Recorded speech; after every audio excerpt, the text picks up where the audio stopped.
بسم اللہ الرحمن الرحیم. صرف 5 منٹ کا مدرسہ قرآن و حدیث کی روشنی میں 30 شعبان المعظم اسلامی تاریخ.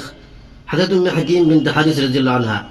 ام حکیم بنت حارث حضرت عکرمہ کی بیوی اور حضرت خالد بن ولید کی بھانجی تھی. فتح مکہ کے وقت حضور صلی اللہ علیہ وسلم کی اعلیٰ اخلاق، بلند کردار اور رحم و کرم کو دیکھ کر انہوں نے اسلام قبول کر لیا، جبکہ ان کے شوہر حضرت عکرمہ موت کے خوف سے مکہ چھوڑ کر یمن چلے گئے تھے. ام حکیم نے ان کے لیے آپ صلی اللہ علیہ وسلم سے امان طلب کیا اور انہیں بلا کر لائیں. جب مکہ کے قریب پہنچے تو حضور صلی اللہ علیہ وسلم نے فرمایا، عکرمہ تمہارے پاس مومن و مہاجر بن کر آئے ہیں. چنانچہ انہوں نے آپ کی خدمت میں آ کر ایمان قبول کر لیا. یہ اسلام کی صداقت و حقانیت کا نتیجہ ہے کہ توحید و رسالت کے سب سے بڑے دشمن ابو جہل کے گھرانے کے یہ افراد اسلام میں داخل ہو گئے. حضرت ام حکیم رضی اللہ عنہ اپنے شوہر کے ساتھ جنگ یرموک میں شریک ہوئی. اس میں حضرت عکرمہ رضی اللہ عنہ شہید ہو گئے. عدت کے بعد حضرت خالد بن سعید نے ان سے نکاح کر لیا اور تمام مجاہدین کو ولیمہ کی دعوت دی. ابھی مجاہدین دعوت ولیمہ سے فارغ بھی نہ ہوئے تھے کہ رومی فوج نے حملہ کر دیا اور جنگ شروع ہو گئی اور خالد بن سعید بھی شہید ہو گئے. تو ام حکیم نے خیمہ کی ایک لکڑی لے کر بڑی بہادری سے دشمن کی فوج پر حملہ کیا اور 7 رومیوں کو موت کے گھاٹ اتار دیا. پھر اس کے بعد حضرت عمر فاروق رضی اللہ عنہ کے نکاح میں آئی اور انہی کے دور خلافت میں سن 20 ہجری میں وفات ہوئی. حضور صلی اللہ علیہ وسلم کا معجزہ، مدینہ منورہ کی ہر چیز کا روشن ہو جانا. حضرت انس رضی اللہ تعالیٰ عنہ فرماتے ہیں، جس دن رسول اللہ صلی اللہ علیہ وسلم ہجرت کر کے مدینہ منورہ تشریف لائے، اس دن آپ صلی اللہ علیہ وسلم کی آمد کی برکت سے مدینہ منورہ کی ہر چیز روشن ہو گئی. اور جس دن رسول اللہ صلی اللہ علیہ وسلم نے اس دنیا سے پردہ فرمایا، اس دن آپ صلی اللہ علیہ وسلم کے چلے جانے سے مدینہ منورہ کی ہر چیز پر اندھیرا چھا گیا. ایک فرض کے بارے میں سجدہ سہو کرنا. رسول اللہ صلی اللہ علیہ وسلم نے فرمایا، جب تم میں سے کسی کو نماز میں بھول چوک ہو جائے تو سجدہ سہو کر لے.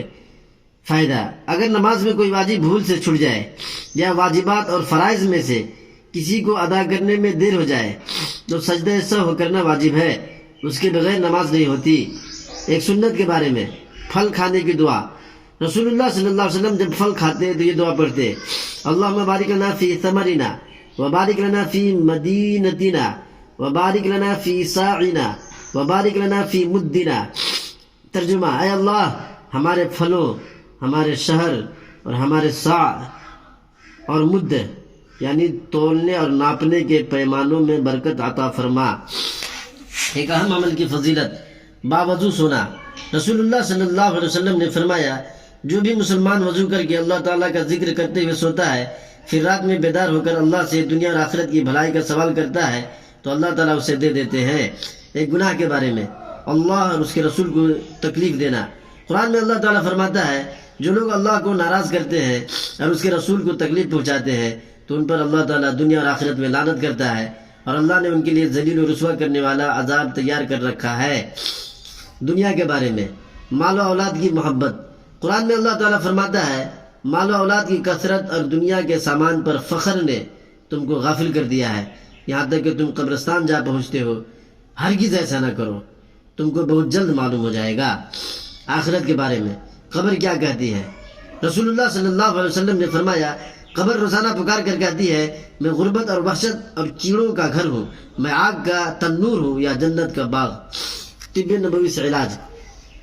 نشہ آور چیزوں سے احتیاط. حضرت ام سلمہ رضی اللہ عنہ فرماتی ہے کہ رسول اللہ صلی اللہ علیہ وسلم نے ہر نشہ والی اور عقل میں خرابی پیدا کرنے والی چیزوں سے روکا ہے. فائدہ، اطباء لکھتے ہیں کہ نشہ والی چیزوں کے نقصان دہ اثرات سب سے زیادہ دماغ پر ظاہر ہوتے ہیں، لہذا اس سے بچنے کی سخت ضرورت ہے. نبی پاک صلی اللہ علیہ وسلم کی نصیحت. رسول اللہ صلی اللہ علیہ وسلم نے فرمایا، اللہ تعالیٰ فرماتے ہیں، اے میرے بندو، میں نے اپنے اوپر اور تمہارے اوپر ظلم کو حرام کر دیا ہے، لہذا تم آپس میں ایک دوسرے پر ظلم نہ کرو.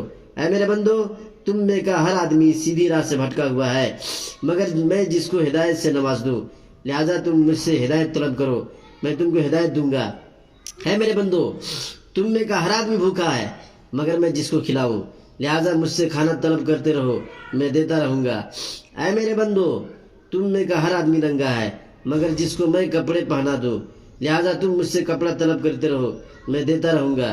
اے میرے بندو، تم رات دن گناہ کرتے رہتے ہو اور گناہ معاف کرنے والا میں ہی ہوں، لہذا تم مجھ سے مغفرت طلب کرتے رہو، میں معاف کرتا رہوں گا۔ مسلم شریف حدیث نمبر 6572، حضرت ابو ذر رضی اللہ عنہ سے حدیث مروی ہے۔